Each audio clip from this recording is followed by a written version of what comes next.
Sljedeća govornica, zapravo ona koja će održati prezentaciju, zove se Andreea Staicu.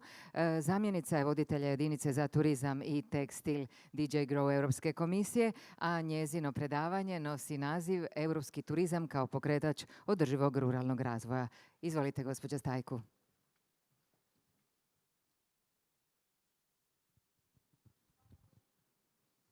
Ladies and gentlemen, honored guests, it is my pleasure to be here today at the 6th Rural Tourism in Congress in this wonderful occasion. Thank you very much for the invitation to talk about sustainable tourism and rural areas. I am Andreea Staicu. I am Deputy Head of the Tourism Unit at the European Commission in the Directorate General that deals mainly with the internal market and focuses on developing small and medium enterprises. Our directorate is also known as DG Grow. At EU level, we complement the action of the member states with respect to tourism, and we support the competitiveness and the resilience of the tourism ecosystem. And we accompany it also very importantly in the green and digital transition. We also promote Europe as the first destination in the world. Tourism is a very important pillar of the European economy, as you know, with particular potential in fostering growth and jobs, especially in remote islands in rural areas. Tourism represents 4.5% of direct EU gross value added, and in some member states, a very important share of the gross domestic product. And here, of course, I can mention Croatia, Portugal, or Spain. There are 3.5 million enterprises active in tourism. These enterprises are the backbone of the ecosystem, and many of them are situated in rural areas. Tourism also represents 19 million jobs, very importantly, and we know at the moment about 1 million vacancies are still open in tourism. COVID-19 unfortunately had a huge impact on tourism, which was most affected of all ecosystems. In 2020, tourist businesses lost about 5 million euros per day, and a lot of jobs were at risk. In the past few years have been indeed challenging, but we can see now, and Luigi mentioned it just before, that the tourism ecosystem is going in the right direction. Overall, 2023 was a very good year, with nearly 3 billion nights spent in tourism accommodations. And we can say it was almost a record year.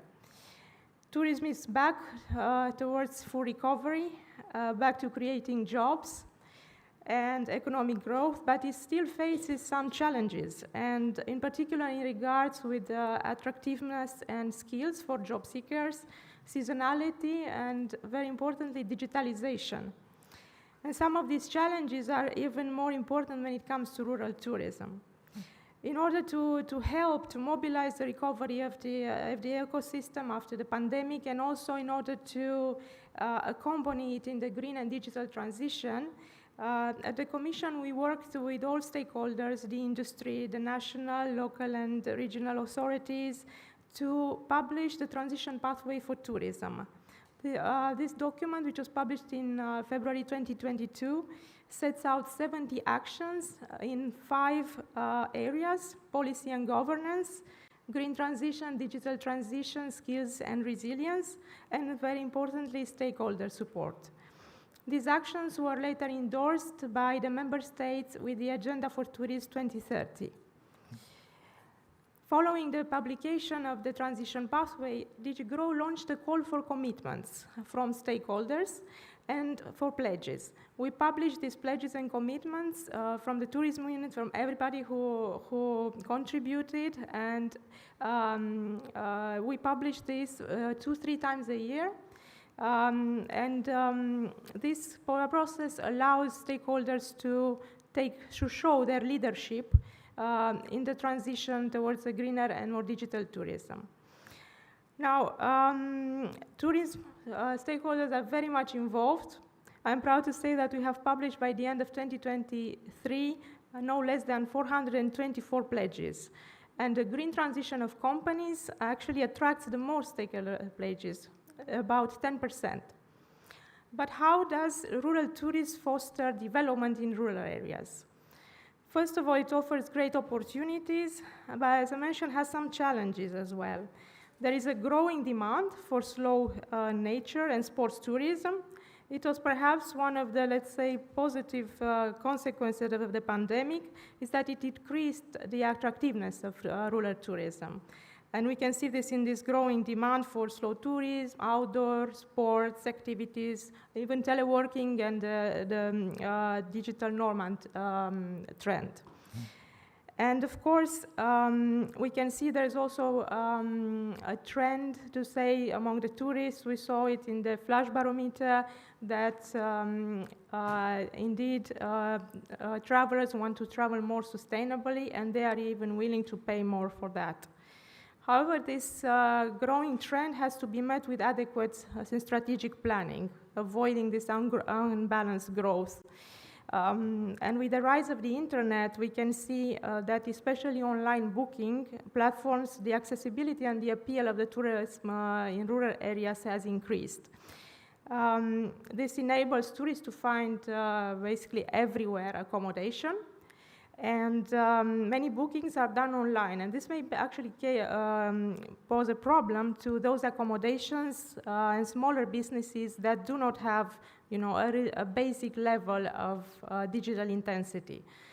Overall, in our stock-taking report that we published to the Transitional Pathway for Tourism in just this year, in January, we noticed that only about 53% of accommodation and food enterprises have the least basic intensity, and the digital target is actually to reach 90% of small and medium enterprises to this level by 2030. So there's still a lot of work to be done in that area. Sustainable tourism is also a positive driver for rural economies. It was mentioned by Luigi before. It brings new employment opportunities, and it has proved to be very resilient to crisis, and it has accelerated the recovery of rural areas. More than that, it has the potential to bring citizens across Europe closer and shows, benefits on their daily lives. It is, if developed sustainably and keeping the interests of local communities in mind, I can give some very concrete examples of how tourism can foster development of rural areas. First of all, it helps with diversifying traditional activities, allowing to maintain agricultural activities and retaining employment, and consequently helping to halt demographic decline. And in the destination, we've seen that it promotes development of low-carbon mobility with all the necessary infrastructure for cycling, for hiking, for posting, for lighting. We have received very interesting pledges from regions and destinations which want to ensure sustainable transport means. One example I can give you is from Pays de la Loire in France, a region very well known for its castles, but also for rural tourism. The Pays de la Loire has pledged, for instance, that its destinations will be accessible by green means of transport by 2030. So there will be no destination that will not be served by a green means of transport by 2030. It's also a leader in intermodal transport. Another benefit is, of course, related to the infrastructure development and maintenance. And in this, of course, I'm referring here to the circular economy models.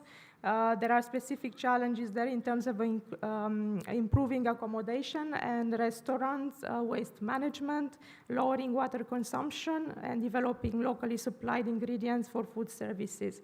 However, despite these challenges, we see from the commitments and pledges that we have received to the transition pathway that regional authorities are working on minimizing waste, on increasing resource usage efficiency, and promoting circularity in destinations. We also see an increased interest in the adoption of recognized certifications such as the Eco-label. By the end of last year, we have seen in our report that there have been more than 620 accommodations certified. So SMEs receive Commission support to develop their activities under the Single Market Program. For example, I mentioned here the Turku project, which has awarded the 6 million to 6 projects, which provided in 2022 and 2023 support to approximately 900 small and medium enterprises in their sustainable development and capacity. Another benefit we see is the preserving of heritage, tradition, and bringing value to the local products, gastronomy, wine, or crafts.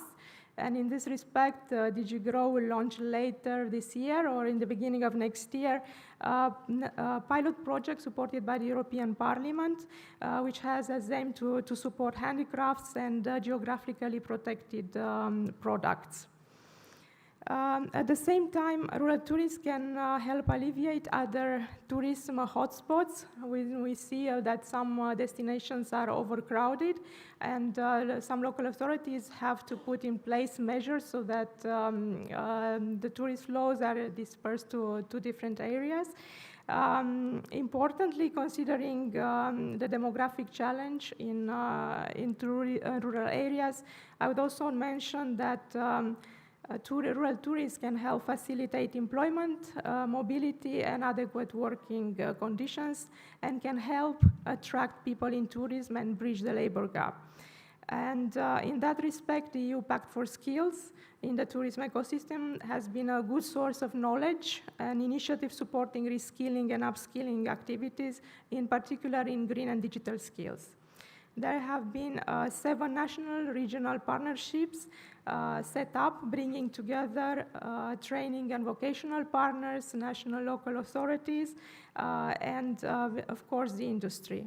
We encourage and support the setting up of more of these regional partnerships in the framework of the Pact for Skills, and we continue to participate in setting some of these up.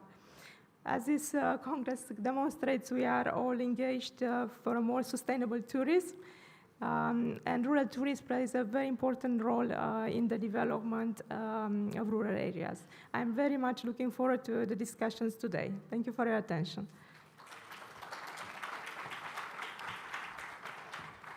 Hvala lijepa, gospođi Staicu.